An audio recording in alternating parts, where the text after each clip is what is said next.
हो जाएगा किस दर्पण का फोकस दूरी ऋणात्मक होता है? तो अवतल दर्पण का होता है। किसका होता है? अवतल दर्पण का होता है। आपका दूसरा प्रश्न है, दर्पण की फोकस दूरी और वक्रता त्रिज्या की क्या संबंध है?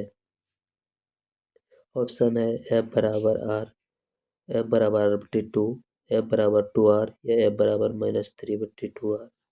इसका आंसर हो जाएगा ऑप्शन बी, एफ बराबर r/2। आपका तीसरा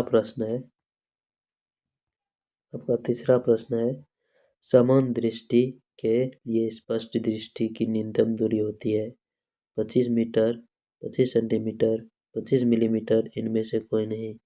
इसका आंसर हो जाएगा 25 सेंटीमीटर। कितना? 25 सेंटीमीटर हो जाएगा।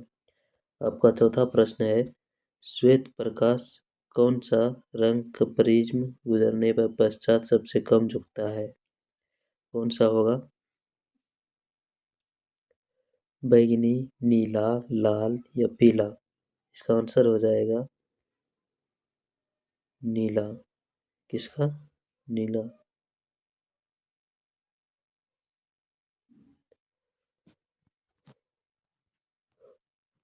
आपका पांचवा प्रश्न है, मानव आंख की रेटिना द्वारा बनाई गई छवि होती है, कैसी होती है?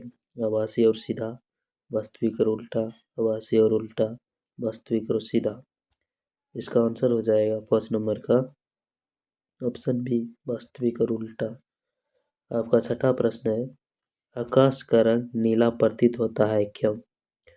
प्रकाश के परावर्तन के कारण, प्रकाश के प्रकीर्णन के कारण, प्रकाश के अपवर्तन के कारण या इनमें से कोई नहीं। आपका आंसर हो जाएगा प्रकाश के प्रकीर्णन के कारण। किसके? प्रकाश के प्रकीर्णन के कारण। आपका सातवां प्रश्न है, किस दर्पण से वस्तु का प्रतिबिंब बड़ा बनता है? समतल दर्पण, अवतल दर्पण, उत्तल दर्पण या इनमें से कोई दर्पण नहीं है। इसका आंसर हो जाएगा बी, अवतल दर्पण। अवतल दर्पण से वस्तु का प्रतिबिंब बड़ा बनता है। आपका आठवां प्रश्न है, निम्नलिखित में कौन सा लेंस निकट दृष्टि दोष को ठीक करने के लिए उपयोग किया जाता है? उत्तल लेंस, समतल लेंस, अवतल लेंस या इनमें से कोई नहीं। आपका आंसर हो जाएगा सी, अवतल लेंस। कौन सा लेंस? अवतल लेंस, जो निकट दृष्टि को ठीक किया जाता है, उसका उपयोग किया जाता है।